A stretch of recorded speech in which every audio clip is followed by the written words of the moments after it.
Lovely, thank you for inviting me here. This is the Checkpoint project marking 30 years of border crossings.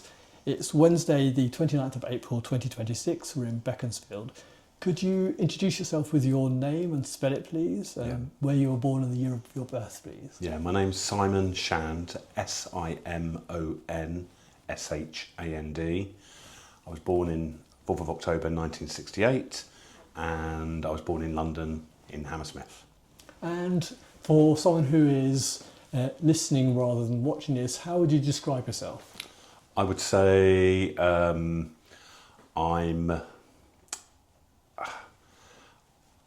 love education. I'm a teacher. I enjoy teaching. I've been doing that most of my life. I'm a sociable person, have many friends, enjoy travelling.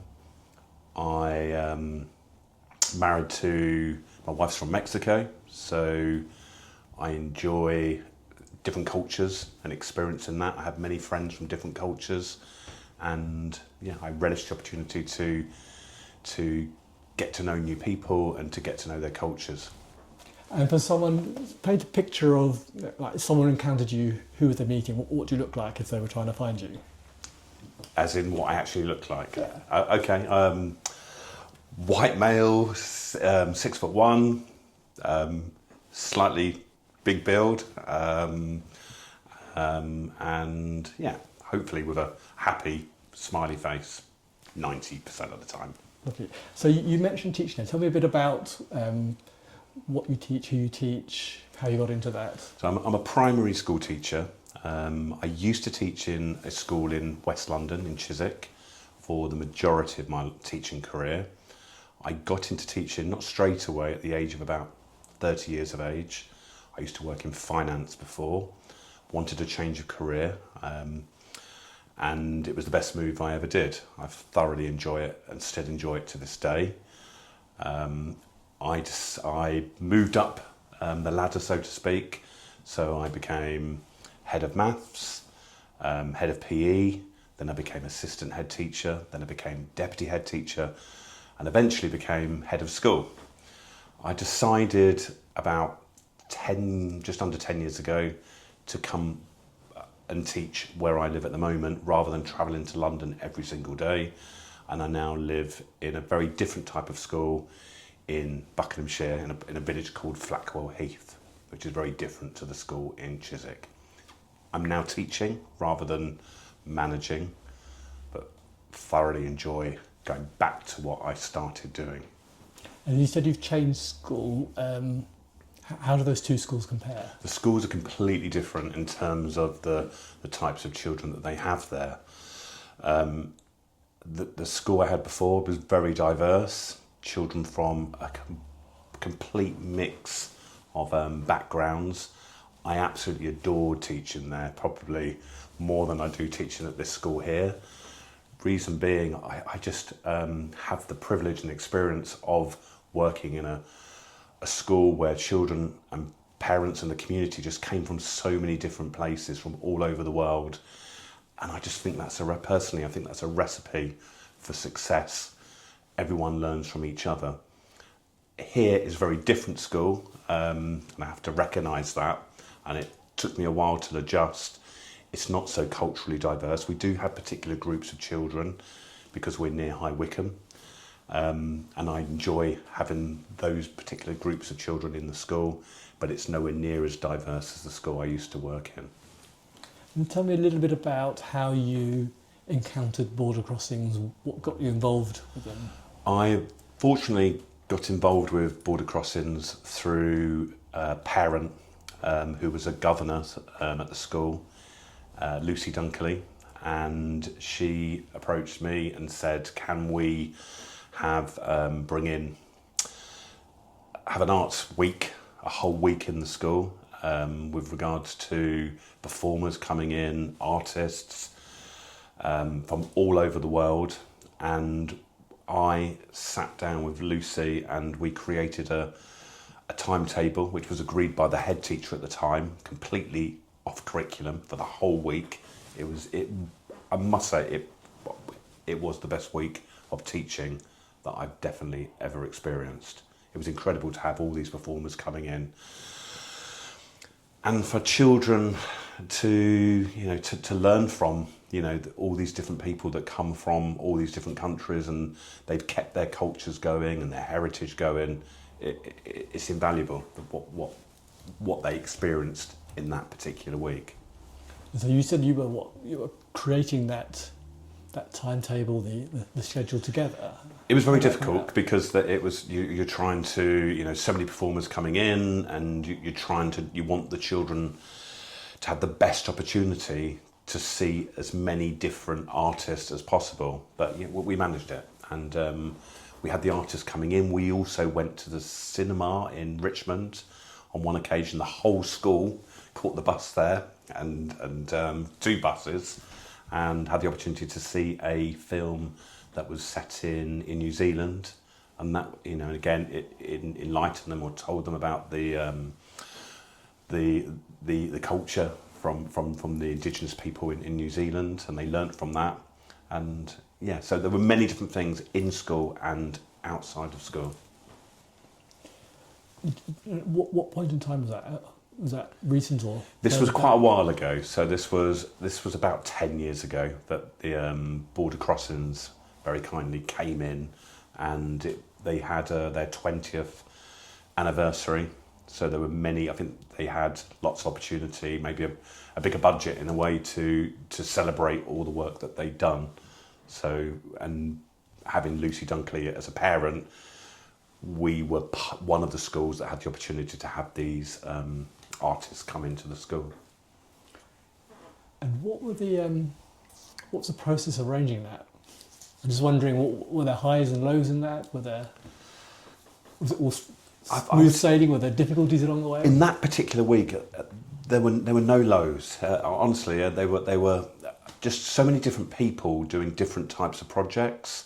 So you had musicians, singers, dancers, a lady teaching the children to cook.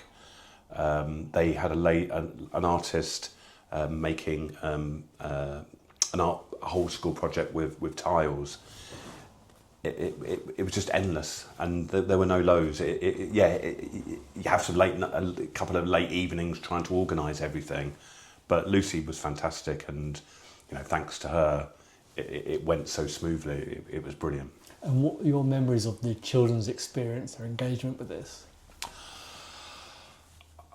Probably the biggest thing for me, they had these dancers from the Torres Strait Islands, and they came in. There was a group of about 8 of them. One of them carrying a skull, the other one all dressed in sort of grass skirts, and some footwear that they were wearing, and some headdresses. Apart from that, that was it. And they were huge. They were big men, and they were dancing. And I just felt the experience that they had from this particular group of children was incredible. They would never see anything like that, I don't feel. And a lot of them wouldn't have the opportunity to see those kind of things. And what ages are the children? The children, so it was a primary school, so from all the way from nursery all the way up to year 6, so from age 5 up until age 11. And any difference in reaction across those ages? I think they're very cleverly put. I think at any age you would enjoy the artwork, the cooking, the dancing. They were all able to get involved and access. There were some things I think were actually directed at the older children, but on the whole, most children could actually access all of the artists. I think for me, the most important thing, that the children most of the children came from the local estate.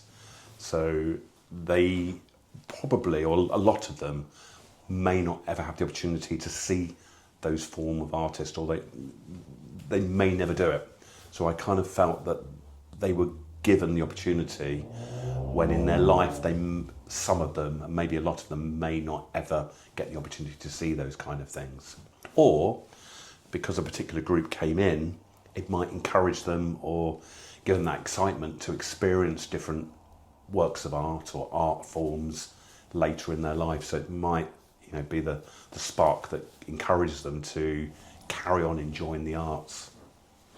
And was there any role that parents had in this? I mean, were they participating, or was there permissions, or? Yeah, we had to get permission from the parents. So there was one particular project that we did. It was a photography project, and we handpicked a particular group of children from different year groups and different cultures as well, because we wanted a spread of cultures, and it was a photography project, and they brought in for the photograph, and we those photographs were presented in an exhibition, and they brought in clothing that some of them dressed in, and they brought in other items that represented their culture or background, and then there was a photographer that came in and took those photos, and those photos were placed next to a photograph, some older photographs of Indigenous people from around the world, and they tried to mirror that photograph but in modern times with their culture, and the photograph went side by side in the exhibition. So it was a brilliant project. Can you remember any particular examples that you could? I can think try and of. paint the picture of it. Yeah, I'll give you one example that I was involved in that as well. So there was a photograph of me. I had a motorbike at the time, so I was photographed at a gas station or petrol station and filling up my motorbike, and alongside me in the other photograph was an Indigenous person from North America on a horse, dressed with headgear, and the horse was drinking from a lake. So that was So it was a modern take on an old photograph. Any particular message or ideas that you felt in your mind as you were coming up with that idea? I think probably the simplicity. So if you're reflecting upon it, it's the simplicity of, of a human being or a person riding a horse that needs filling up with water, to modern times that we have to use fossil fuels, we need to use petrol to get around. So very different times. So I think it symbolises the differences between the simplicity of the previous life and modern times where fuel plays such an important part in us getting around, where life back then was just so much more simplified, and nature was very important. Any other aspects of that project that you recall? There was a funny story again with the dancers from the Torres Strait. We had another school that was also nearby, but it was a train journey away, and those particular 8 dancers, who were huge, we had to give them 2 school dinners for lunch, and they had to use 2 seats because they were that really big men. And then when they finished their dance, they offered their service to go and do the dance for another school, but they didn't have time to get changed. They literally went to the train station, the 8 of them, dressed in their traditional gear, and went on the train. And just imagine those 8 men on the train going along, and all the local people just looking at them thinking, what the hell is going on? So this was a few years back, you said. Yes. You still got quite strong memories of it, actually. Yeah. Were there any other projects you were involved with? So I think really they were the main ones. There were 2. There was the photography project that I mentioned earlier. There were 2 separate projects. One was to commemorate Pocahontas, and the other one was to commemorate 30 years of border crossing. So they were the 2 projects. So each of them were 2 years apart. Okay. And can you tell me a bit more about that Pocahontas project then? Yeah, that was the project where they had to do the photography, and they had to the story that I mentioned earlier. That was. And can you remember where the exhibition was staged? The exhibition was in Syon Park. Yeah, it was great, and everyone who was involved in that went along to see their artwork. portrayed in Sign Park. I think it was Sign House. I'm not exactly sure, but it was a building in Sign Park. And how did it feel being there? Oh, it was incredible. Yeah, I mean, for them to see their own photographs in an art exhibition, 8-year-olds, 9-year-olds. Yeah, I mean, to see them is really that's what teaching's all about. It's not about me. It's about facilitating the experiences for these young children and seeing them involved in those projects. And when they walk in and see their little faces light up when they see their photographs framed. And so, it's a brilliant experience for them. And you said that took over the timetable for a little bit of time. How does it connect back into the timetable, into the lessons that are going on normally? So I feel afterwards, once they've had that experience, then during assemblies or during history or geography lessons, you can then bring in some of their experiences. So it gives them a better cultural understanding of the world around them. I know the children in my school have never experienced anything from border crossings, but I've experienced it, and at any opportunity that I can, I refer to it and make them understand and the importance of recognising, where we come from, who owns the land that we live in. We're guests, and there were people before us, and I try to help them understand the benefits of different groups of people who come to our shores through hardship or invited, and to realise the benefit of it and how important it is to have different groups of people and how we can learn from each other and enjoy each other. So that's what I do now. That's probably my main goal in a school that's not so culturally diverse, to try and share some of that wisdom. So there's a kind of advocacy going on there, isn't Yeah. there? Is this the sort of project that you would like to bring into your current school then? I'd love it to happen, yeah. I just feel that if they had the opportunity, in some ways they'd probably gain more, because their experience of different culturally diverse backgrounds is a lot less than the other school that I worked at. So it's a predominantly white school. We have quite a few Asian children, but it isn't diverse like the other school. We had Somalians, Afghanistani children, Iranian children. We just had children from a more diverse background that I think, well, I know the children where I teach now in will just gain so much. Is there anything, as you look back at it, you think could have been done differently or could have changed in some way? If you were doing it again now, is there anything about it that you would want to be different? Honestly, not. I mean, yeah, a good question, but I think it was. I can't praise Lucy Dunkerley enough. It was done. She's got so much energy, and it was coordinated so well. And the artists that came in, and it wasn't just the same thing. There was just such a diverse range of artists and a diverse range of places that they came from. It was almost kind of put together to perfection, really. I can't see how you would improve it. It was just done so well, and the artists were so, considering they're not teachers as such, they were just amazing with the children. It was almost like they were natural teachers in their own right. So you've talked a bit about the photography piece. You've talked a bit about these artists. Are they performers? Is that what's happening? When I say artists, they were artists in the sense of they had art projects in terms of painting. They might have had a dance project. They had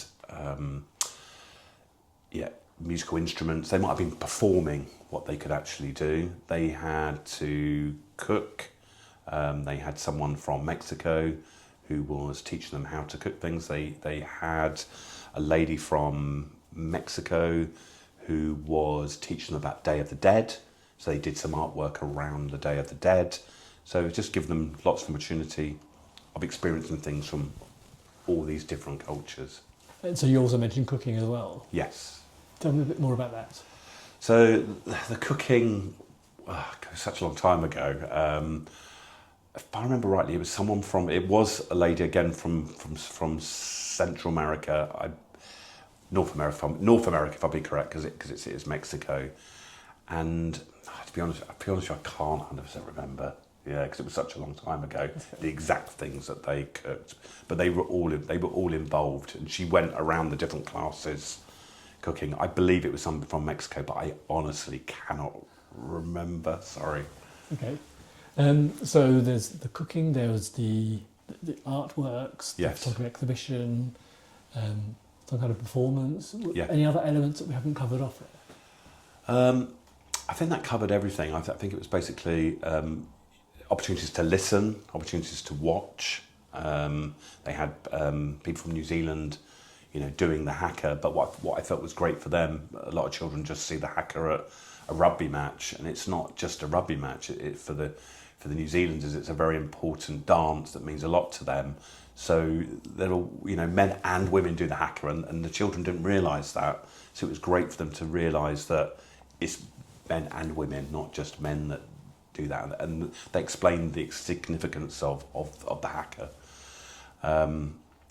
They had an Australian guy playing the didgeridoo. He was very funny, and he was really entertaining. And so they actually watched him. And then some children came up as well and had a go. But obviously, if there's 100 children, they can't. They got the children in. So the whole school did the haka actually. So in an assembly, we had 200 children all doing the haka, which was a great thing to see. I kind of think that. Sure. Yeah. And then I'm just thinking also about this notion of Indigenous culture, and perhaps particularly to the photography, having the contrast between a historical image and then some kind of interpretation, recreation of that. What are the themes that start becoming meaningful to people in that? Particularly, I think, in your school in Chiswick, which was more diverse cohort of students. Well, I think it was great as well for everyone to have the opportunity. So when, obviously, they took the photographs, but the other children in the classes also had a chance to see them. They also had the opportunity not to maybe go to the exhibition because that was limited, but they were able to see those children with the clothes that maybe their parents had or their grandparents had, and they were special. They may have worn those particular clothing on special occasions. So it was great for the other children to sort of see those children feel so proud with clothes that they would wear on special occasions, and also to bring in the artifacts and explain to the other children what they meant to them and why they brought them in. So I feel they didn't just learn from the artists, the children learned from each other as well. And is there a comparison then between different children and the different cultural connections that they're displaying? Yeah, they can see that every culture or everyone has a past. Everyone has special dress. Everyone has particular things that are special to that particular group of people. Food or whatever it is. We all have those things that are meaningful to us, whatever culture they come from. So it helps the children to accept and be more accepting, to and enjoy and celebrate different cultures from all over the school or the community around the school, and it just makes them more accepting because they realise that different children, different groups, we're all the same. And I think it's really important for them to recognise that. So I don't know if you're in touch with any of these children now, years later, or whether you hear from them. Is there any resonance of those things from back then still existing now? I do. I have a lot of friends because I used to live in Chiswick. So I actually do have friends who have got children who went to that school. And they do remember, they really remember, and that was definitely one of the best times of their school, life at Cavendish. They really, really remember it. So yeah, I do actually. There's quite a few children of parents that are now in their 20s, and yeah, they've mentioned it many times to me. Anything else you'd like to cover in this? I just want to say thank you, I suppose, to Border Crossings, especially to Lucy Dunkerley, to give those give me, the school, and everyone who was involved the opportunity to be part of the project. Really grateful, and I'll never forget it. And yeah, it kind of, in terms of it educated me, made me a better person, and I kind of want to, and hopefully I can pass on some of that, what I've learnt, to other children that I teach. So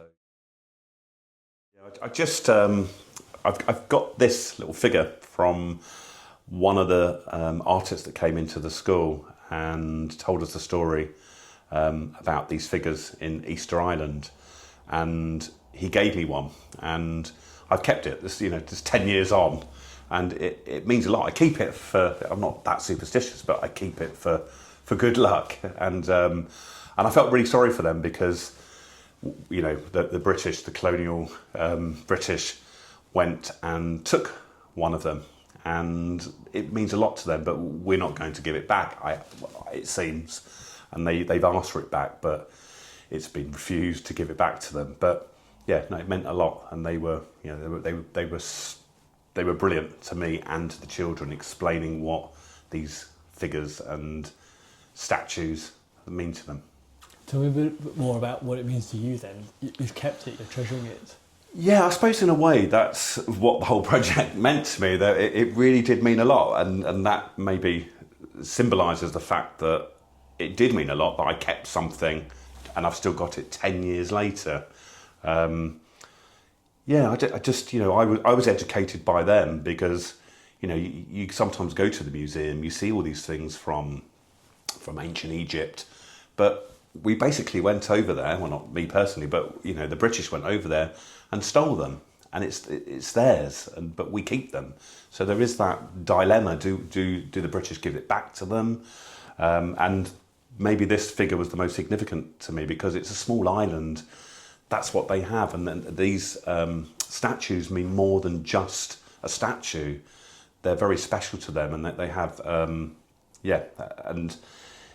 they don't worship them as a god, but they mean a lot spiritually to them. And so I kind of feel sorry for them that they can't get back something that culturally is so important to them, but we feel it's more important for us to have it in a museum.